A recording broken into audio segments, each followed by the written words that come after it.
What's up? What's up? What's up, my warrior family? It's me, Miss D, the Diva Pain Warrior, and I am coming to you with part two of my story, how I got fired from my teaching job. Oh, y'all excuse me again. Told y'all about this breathing of mine, but once I settle in, trying to get my bathroom clean enough to film in. Once I settle in, it'll calm down. So if you are interested, stay tuned. Make sure you like, share, subscribe, comment. I enjoy getting y'all's comments. And let's get into it. You ready? All right. So, once again, y'all, I'm going to get ready while I talk to y'all so I can make it out the door. Look at here, look at here, look at here. I ain't going to tell you what my friend called these players. But she know if she watching, she know what I'm talking about. All right, y'all. So, when I left off with you before, I talked about how I would not leave the house. Even after, I was physically able to, I was embarrassed because, like I said, I was embarrassed to have been fired. Not that anybody knew, but you know how your mind just play tricks on you. You just feel like, what if somebody know? What if somebody gossiping? What if I see somebody from my old job? And I wasn't as mobile, so at the time I was using a walker all the time, and the mobility scooters. Like when I would go to the store or whatnot, I was using that. And I just had not wrapped my mind around the fact that that's how I had to get around. So I stayed in the house for the most part.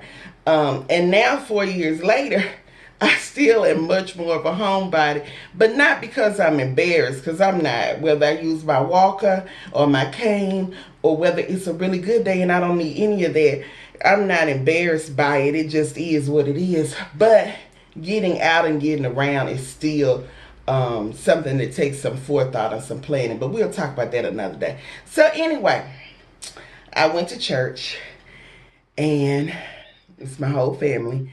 And I looked up, and there was my principal. Now, mind you, this is the first time I've ever seen her there. And I was standing up, enjoying the service. And that's when I looked up and saw her. And, honey, I sat right on back down. I sat right on back down because I was just shocked. Like, not that I was angry with her, because I wasn't. Most people feel like I should have been angry, but I wasn't. I really, to be quite honest, I was so self-absorbed at that time, with feeling better and trying to motivate myself to accept my new normal and to go out and to go on anyway. So when I didn't have the energy to invest in being angry with her, so I wasn't. I felt like she had done what she felt like she needed to do, and I had done what I felt like I needed to do. And even though we disagreed or differed, I wasn't angry. But it still caught me off guard. I wasn't ready to see her. So anyway, I did see her. And as a matter of fact, after church, circumstances had it that we ran into each other. I don't think she was seeking me out and I wasn't seeking her out. But we got to the door at the same time. And so I hugged her neck, and we, had a little cordial, how you doing, brief conversation, and went on about our business. And they really kind of set the tone for our relationship from then on, because I've seen her at church a few times since then, and in the store and different things, and it's very cordial. So it is what it is. I think she's a good person. I thought she was a good principal, and I still do. We differed, we disagreed, but I still, no harm, no foul. Anywho, but let me tell you what I really had a hard time with. During that time after I left, so I got that notice like March, and I say around about the end of the school year, I waited until it was the teacher work day, so until the students were out. And I tried to reach my principal about getting my things, because remember, the only things I had taken with me were my personal things, like my family photos. After 14 years of teaching, though, you accumulate movies, videos, my chairs, my fan, all my cutouts. I was one of them people that decorated their classroom to the nines. Even though I had high school, I liked for my classroom to look good, because that's where I spent my time, and I felt like that represented me. So, the washi tape and, all the stuff that we have as teachers that we buy out of our personal funds that nobody bought for me, but that it was mine. So I contacted my principal on her cell phone to try to arrange a time to come and get my things. But she didn't answer the phone. She didn't call me back. Called a few times. Nothing. So, called over the summer. Nothing. So, I say August, when school was getting ready to go back and they had some work days, I called once more. Still didn't get a response. I said, well, let me call my friends. My friends. Okay, y'all. And these are ladies that, you have friends you talk to at work, but that's all you do. No, these was ladies that we went out together, went shopping together, went to each other's homes.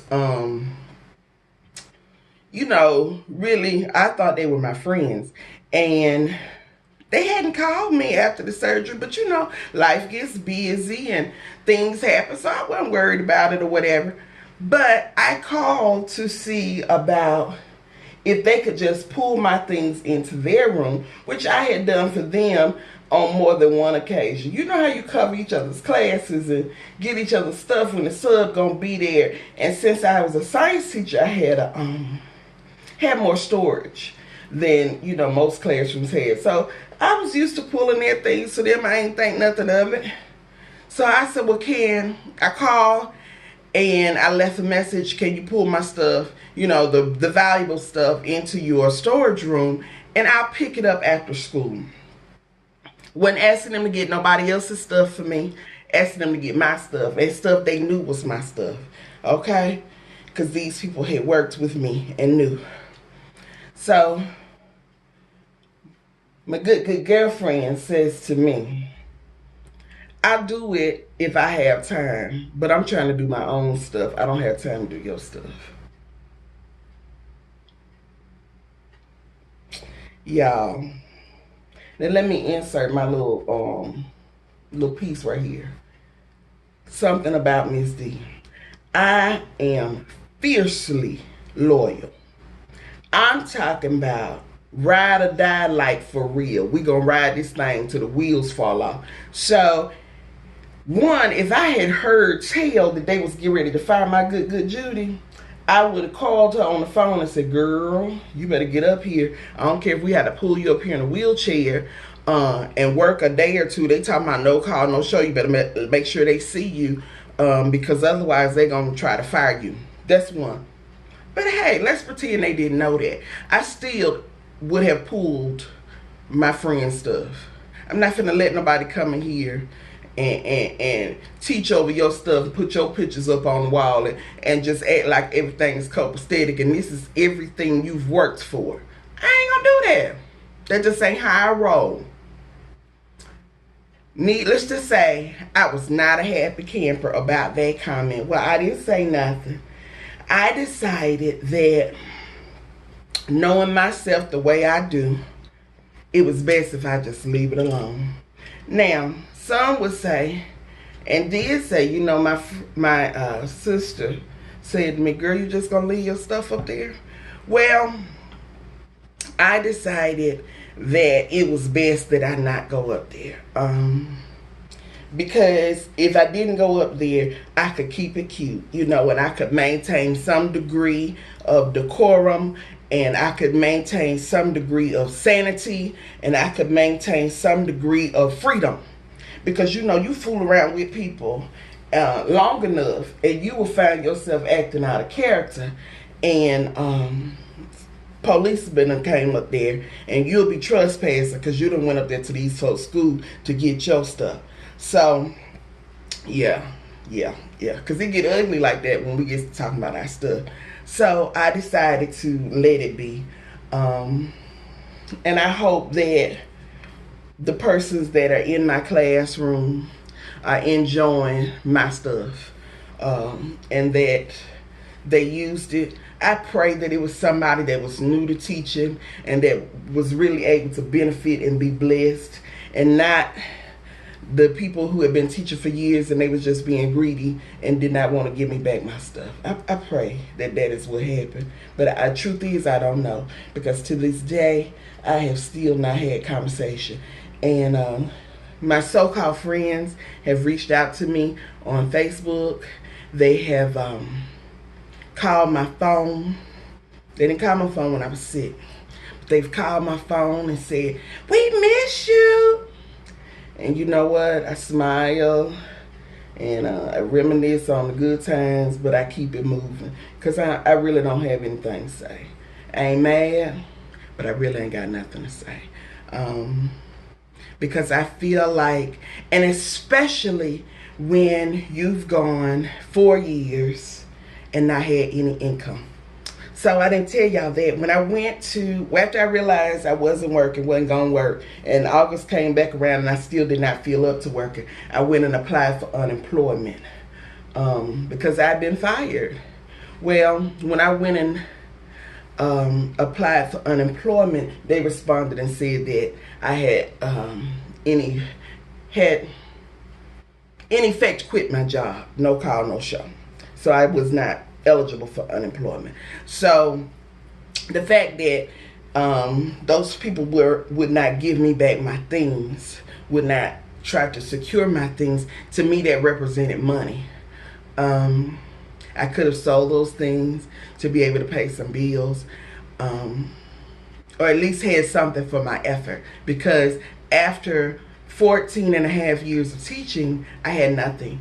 I had to cash in my retirement so that we could survive and help to pay some bills, because to go from 2 incomes to 1 out of the blue was a drastic change for us. So we had to do that in order to survive. So after 14 and a half years, I had nothing. And it just seemed to me that my friends would have helped to secure that, or would have said, "Well, girl, what can I do? Can I help you?" Or just a little conversation, something. But none of that took place. So that is what happened afterwards. And that's what I said was shiesty for me. I could get over, I got fired, you did what you felt you had to do. I couldn't get over, you can't let me get my stuff. So now you acting like I'm some type of criminal and I can't be escorted back in the building to get my things. That bothered me. That didn't sit well with me.